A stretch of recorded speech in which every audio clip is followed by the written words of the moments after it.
Hi guys, it's Granny again. This time I'm going to read a poem to you out of a very special book. This is the book.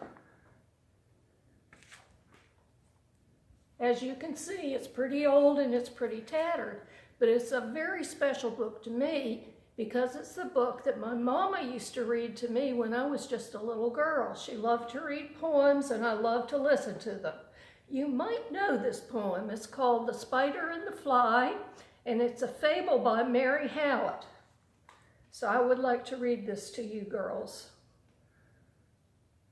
"Will you walk into my parlor?" said the spider to the fly. "'Tis the prettiest little parlor that ever you did spy. The way into my parlor is up these winding stairs, and I have many pretty things to show you when you are there." "Oh, no, no," said the little fly. "To ask me is in vain, for who goes up your winding stairs can ne'er ever come down again." "I'm sure you must be weary, dear, with soaring up so high. Will you come and rest upon my little bed?" said the spider to the fly. "There are pretty curtains drawn around. The sheets are fine and thin. And if you like to rest a while, I'll simply tuck you in." "Oh, no, no," said the fly, "for I've often heard it said that they never awake again who sleep upon your bed." Said the cunning spider to the fly, "Ah, dear friend, what shall I do to prove the warm affection I've always felt for you? I have within my pantry good store of all that's nice, and sure you're very welcome. Will you dare to take a slice? Would you like to take a slice?" "Ah, no, no," said the little fly.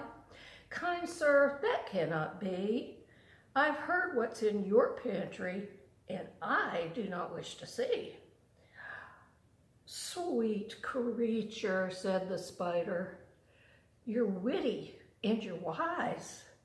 How handsome are your gauzy wings. How brilliant are your eyes. I have a little looking glass upon my parlor shelf. If you'll step in one moment, dear, you shall behold yourself." "I thank you, gentle sir," she said, "for what you're pleased to say, and bidding you good morning now, I'll call another day." The spider turned him round about and went into his den, for well he knew that silly fly would soon be back again. So he wove a subtle web in a little corner sly and set his table to dine upon the fly. Then he came out to his door again and merrily did sing, come hither, pretty fly with the pearl and silver wing. Your robes are green and purple.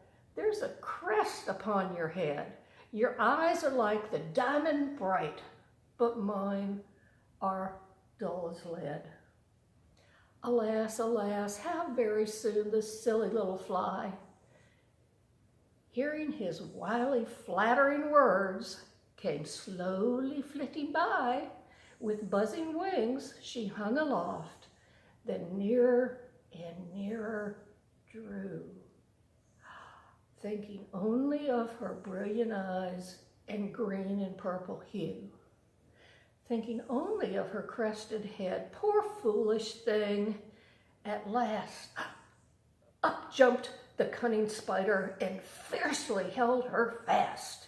He dragged her up the winding stairs into his dismal den within his little parlor, but she ne'er came out again.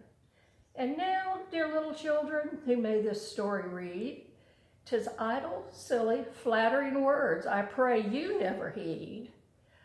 Unto an evil counselor close heart and ear and eye, and take a lesson from this tale of the spider and the fly.